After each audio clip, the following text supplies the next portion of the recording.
वो पेड़ बहुत घना था। ठंड में भी उस पेड़ के पत्तों में हवा न लगती थी, मगर उस पेड़ पर किसी भी पक्षी का घोंसला नहीं था, क्योंकि उस पेड़ पर एक सांप रहता था। छोटी चिड़िया उड़ती हुई कौवी और कौवे के पास आती है। कौवे और कौवी, मैं इस जंगल में नई आई हूँ और मैं अपना घोंसला बनाने के लिए किसी सुरक्षित पेड़ की खोज में हूँ। खोज क्या करनी, वो सामने वाले पेड़ पर बना लो अपना घोंसला। घना भी है और पत्ते भी हैं। उस पेड़ पर तो ठंड में भी ठंड नहीं लगती। धन्यवाद, आपने मेरी मदद की। आप बहुत अच्छी हैं। चिड़िया वहाँ से चली जाती है।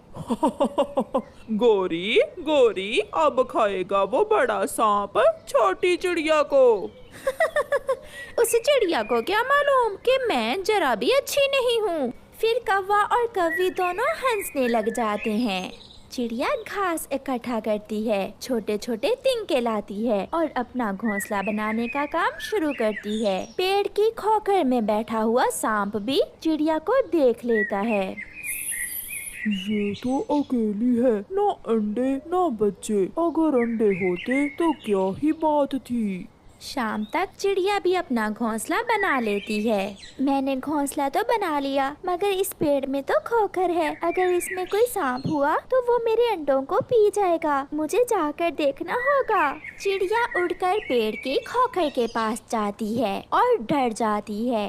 सांप सांप, यहाँ तो सच में सांप है। उन कौवों ने जरूर मेरे साथ शरारत की होगी। ना डरो चिड़िया, छोटी चिड़िया ना डरो। मैं बुरा सांप नहीं हूँ, मैं अच्छा सांप हूँ। मैं आपको नहीं खाऊंगा। सांप जी, मैं अंडे देने वाली हूँ। अंडे देने के कुछ दिन बाद ही मैं यहाँ से चली जाऊंगी। आप यहाँ रहें, यहाँ आपको कोई खतरा नहीं है, ना मुझसे और मेरे होते हुए ना ही किसी और से। मैं रक्षा करूँगा आपकी, मैं सेवा करूँगा आपकी। मेरे लिए कोई काम हुआ तो जरूर बताना।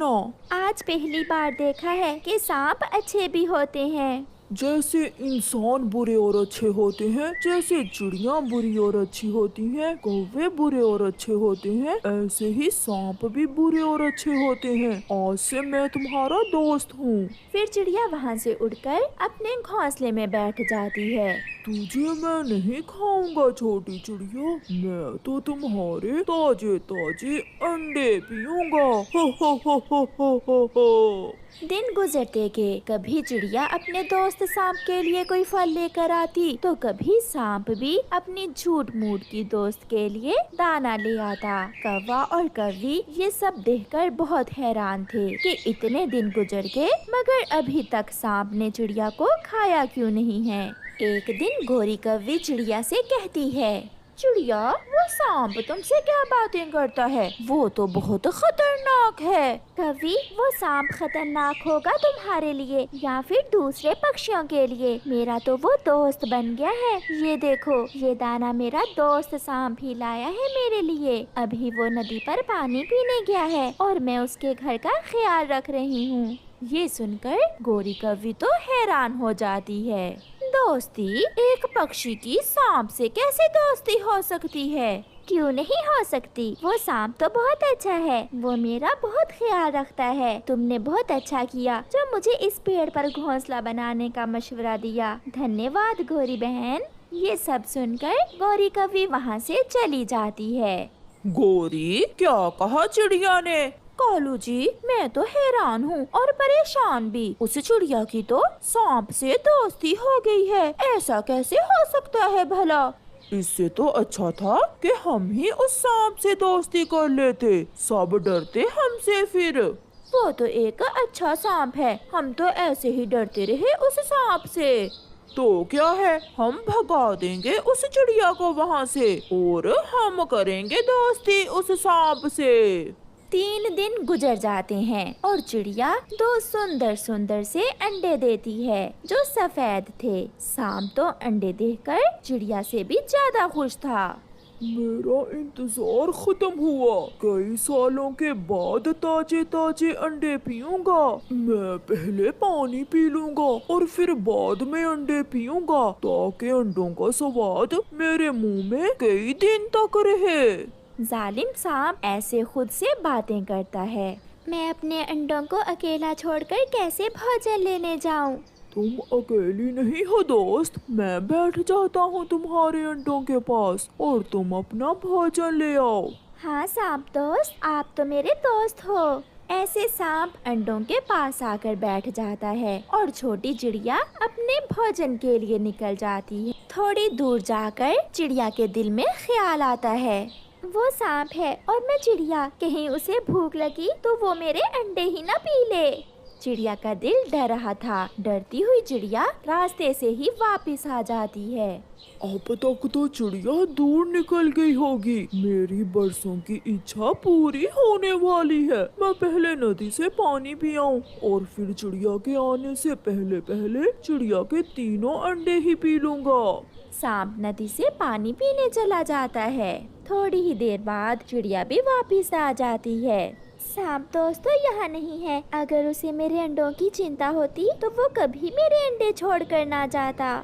दूसरे पेड़ पर गोरी कव्वी ने भी 2 अंडे दिए थे। वो अपने पति कालू कव्वे से कहती है, कालू जी सुनो, इस पेड़ पर मुझे रात को बहुत ठंड लगती है। तुम जाओ और चिड़िया को वहाँ से भगा दो और हम अपना घोंसला उठाकर उस पेड़ पर ले जाते हैं। हाँ गोरी, अब तो हमें सांप से भी कोई खतरा नहीं है। जैसे उसने चिड़िया से दोस्ती की, ऐसे ही वो हमसे भी दोस्ती कर लेगा। फिर कालू कौवा चिड़िया के पास जाता है। चिड़िया रानी, अब तुम्हारा यहाँ से जाने का समय हो गया है। क्या मतलब कव्वे भैया, मैं समझी नहीं आपकी बात। मेरी पत्नी ने भी 2 अंडे दिए हैं और हम ठंड के दिनों में इस पेड़ पर रहते हैं। तुम किसी और पेड़ पर चली जाओ। मगर आपने खुद मुझे कहा था इस पेड़ पर घोंसला बनाने को।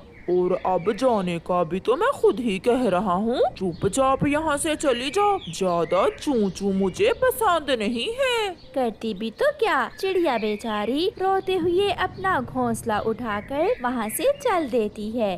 कौवा और कव्वी अपना घोंसला उस पेड़ पर रख लेते हैं। जब सांप आएगा तो मैं करूँगी उससे दोस्ती की बात। नहीं, मैं करूँगा। इतने में सांप भी नदी से पानी पीकर आ जाता है। कौवा, तुम यहाँ क्या कर रहे हो और मेरी दोस्त चिड़िया कहाँ है? सांप जी, वो बहुत छोटी और कमजोर है। तुम्हारी उस छोटी चिड़िया से दोस्ती अच्छी नहीं लगती। आज से आप हमारे दोस्त बन जाओ। फिर सांप का ध्यान कौवों के अंडों पर जाता है। हाँ, ठीक कहा तुमने। वो बहुत कमजोर थी। मुझे तुमसे दोस्ती करके बहुत अच्छा लगेगा। तो फिर आप यहाँ बैठे हमारे अंडों के पास और हम आपके लिए फल लेकर अभी आते हैं। फिर कौवा और कव्वी वहाँ से चले जाते हैं। चिड़िया छोटी थी और उसके अंडे भी छोटे थे। कव्वी, तुम्हारे अंडे तो चिड़िया से भी बड़े हैं और स्वादिष्ट भी होंगे। ऐसा कहते हुए वो सांप कौवों के अंडे पी लेता है और अपनी खोखर में जाकर गहरी और लंबी नींद सो जाता है। शाम को जब कौवे वापस आते हैं तो वहाँ ना सांप था और ना ही अंडे। हाँ, एक अंडे का खोल सांप की खोखर के पास पड़ा था। कालू, मैं लुट गई, मैं बर्बाद हो गई। वो सांप तो बहुत धोखेबाज निकला। वो मेरे अंडे पी गया। हाय। अगर हम यहाँ ना आते तो वो सांप चिड़िया के अंडे पीता, मगर हमने खुद ही अपने पंजों पर कुल्हाड़ी मार ली। फिर वो दोनों बैठकर रोने लग जाते हैं और चिड़िया दूर ऊंचे पेड़ पर अपने अंडों को लिए आराम से बैठी हुई थी। प्यारे दोस्तों, इस कहानी से हमें सीख मिलती है कि जो कोई गड्ढा दूसरों के लिए खोदता है खुद ही उसमें गिर जाता है और बुराई का अंजाम हमेशा बुरा ही होता है। आपका धन्यवाद। ढोल बज रहा था और वो कव्वी दुल्हन बनी बैठी थी। जैसे मैंने